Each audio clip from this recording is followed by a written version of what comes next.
आपका नाम, जय सिया राम, जय सिया राम, अरे मोहम्मद तेरे जय सिया राम, जय सिया राम।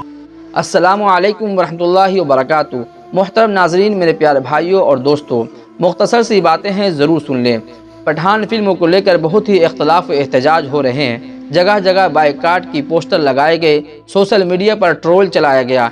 एक तरफ बरादरान वतन फिल्म को फ्लॉप करने में जुटी तो दूसरी तरफ बरादरान इस्लाम फिल्म को हिट करने में जुटी और फिल्म रिलीज़ होते ही हिट हो गई। लगभग 2 दिन में 221 करोड़ की कमाई कर ली।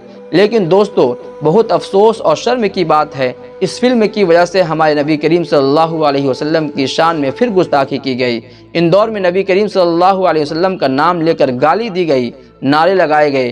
क्या हम इसको बर्दाश्त कर सकते हैं? हम ऐसे काम क्यों करते हैं जिसके हम नाम लेवा हैं उनको ही बदनाम किया जाए।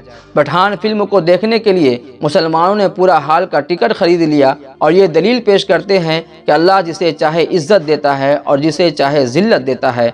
हमारी औरतें नकाब लगाकर हॉल में जा रही हैं, हमारे बरादरान इस्लाम टोपी और कुर्ता पहनकर हॉल में जा रहे हैं। जब कहीं नकाब और टोपी के बारे में कुछ कहा जाता है उस वक्त हमारा ईमान जाग जाता है। आज हमारा ईमान कहाँ है जो नकाब और टोपी और कुर्ता पहनकर हॉल में जा रहे हैं, फिल्म देख रहे हैं। आपकी इस हरकत से पठान की शान बढ़ गई, लेकिन हमारे नबी करीम सल्लल्लाहु अलैहि वसल्लम की शान घट गई। अगर हम ये पैसा किसी मजलूम, बेबस, गरीब व फ़कीर पर खर्च करते तो इज़्ज़त बढ़ जाती।